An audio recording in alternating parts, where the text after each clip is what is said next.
Halo teman-teman Koncono Channel, dulur-dulur Koncono Channel. Jumpa lagi dengan saya Mas Nono, salah satu personel dari Koncono Channel. Oke, buat teman-teman yang belum subscribe, monggo di subscribe. Buat teman-teman yang mau komen, monggo silahkan komen. Nanti akan kita bahas. Silahkan di like juga konten-konten kreatif kita, biar channel ini semakin berkembang. Oke, untuk slide video singkat kali ini yang akan saya bawakan dengan singkat, sederhana, dan menarik dalam 3M: bacot, banding-banding, dan maido. Tapi untuk sekarang, slide video singkat kali ini saya akan membawakan tema 8 peraturan yang tidak tertulis. Ya, 8 peraturan tidak tertulis tapi wajib kita terapkan dalam kehidupan sehari-hari. 8 peraturan ini tidak tertulis tapi kita wajib terapkan dalam kehidupan sehari-hari. Kira-kira apa saja? Pantengin terus video slide singkat pada kali ini. Untuk peraturan tak tertulis yang wajib kita praktekkan di kehidupan kita, yang pertama, ketika ada orang yang sedang dimarahi, kita tidak boleh melihatnya. Ojo mok delok, kita jangan melihat. Biarkan kedua orang tersebut menyelesaikan apa yang seharusnya diselesaikan. Kita jangan melihat dan ikut campur. Salah satu orang yang sedang dimarahi itu pasti juga akan merasa malu ketika dia dimarahin, apalagi di tempat umum. Karena sewajarnya ketika ada orang yang marah, setidaknya dipanggil dulu, diajak ngomong ke tempat yang sepi. Ketika kita akan menegur seseorang, panggillah 4 mata. Makanya ketika ada kondisi, ketika ada di tempat keramaian seseorang yang sedang dimarahin, kita jangan melihatnya. Pasti yang dimarahin akan sangat-sangat merasa malu. Itu adalah peraturan yang tidak tertulis yang pertama yang wajib kita lakukan.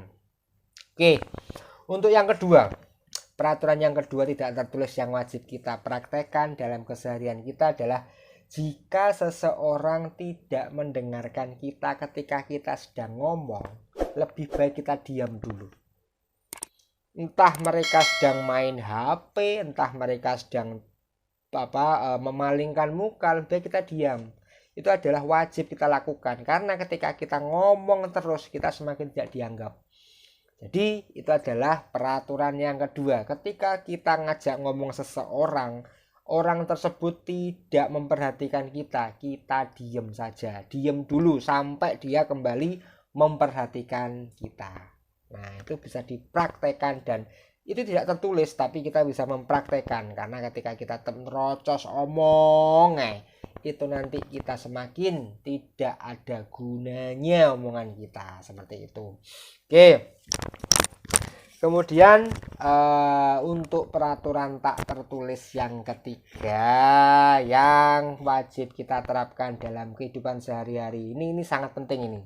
Ketika kita ditraktir oleh seseorang atau mungkin teman kita, sahabat kita, atau atasan kita, kita ditraktir loh ya, lebih baik kita pesan makanan yang lebih murah dari yang traktir kita. Itu hukumnya wajib. Jadi ojo ngisini-ngisini, sing traktir ngombini es teh, kamu minta minum yang lebih mahal. Jangan. Yang traktir makannya cuma habis 20.000, kalian yang ditraktir makanya habis 80.000, kan ya lucu sekali. Ditraktir lazimnya pesan makanan yang lebih murah dari yang traktir.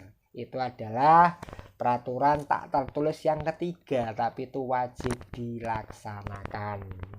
Peraturan tak tertulis yang keempat.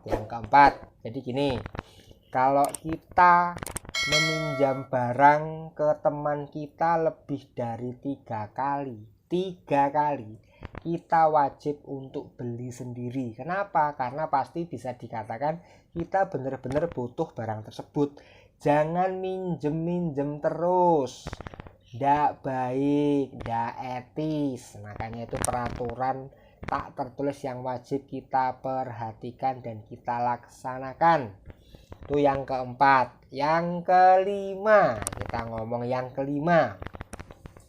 Untuk yang kelima, peraturan tak tertulis yang tetap wajib kita praktekkan dan kita laksanakan.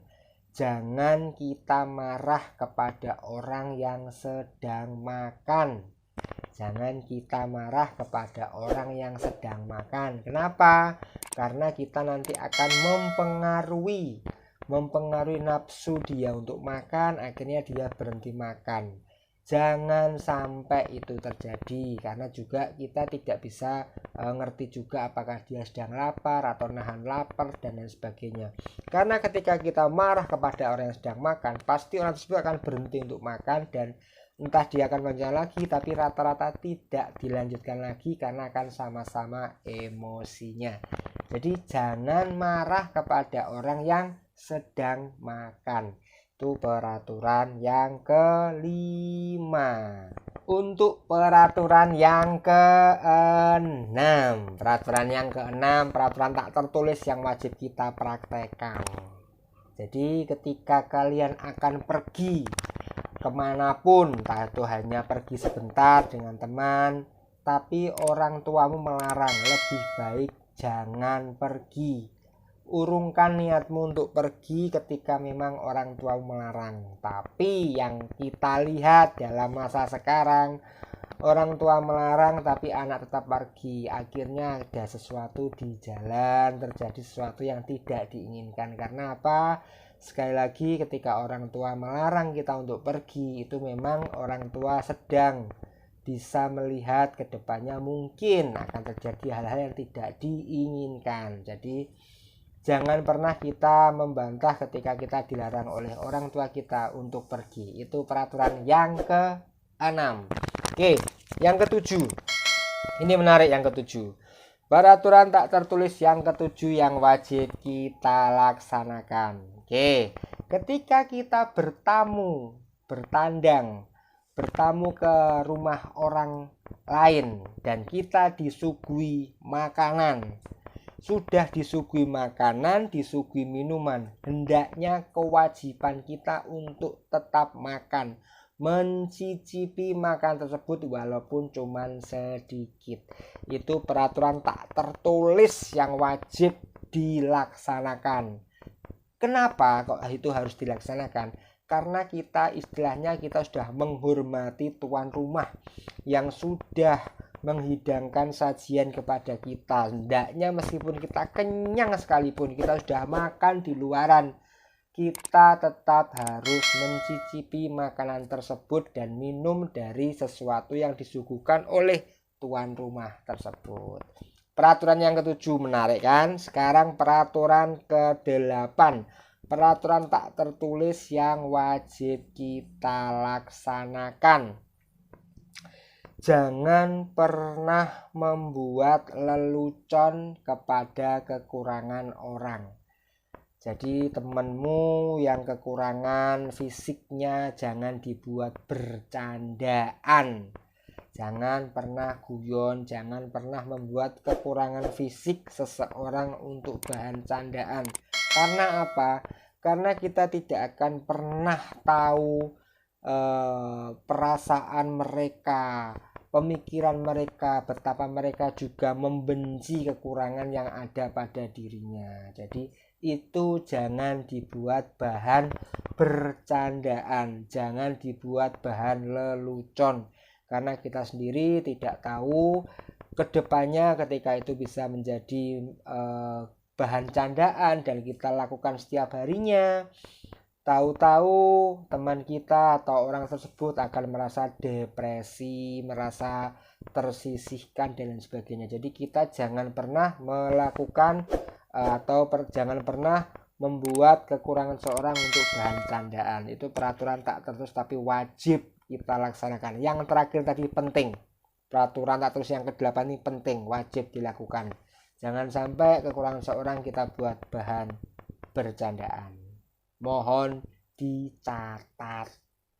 Oke, teman-teman semua, tadi 8 peraturan tak tertulis yang wajib kita laksanakan di kehidupan sehari-hari. Penting. 8 peraturan tak tertulis yang wajib kita laksanakan di kehidupan sehari-hari.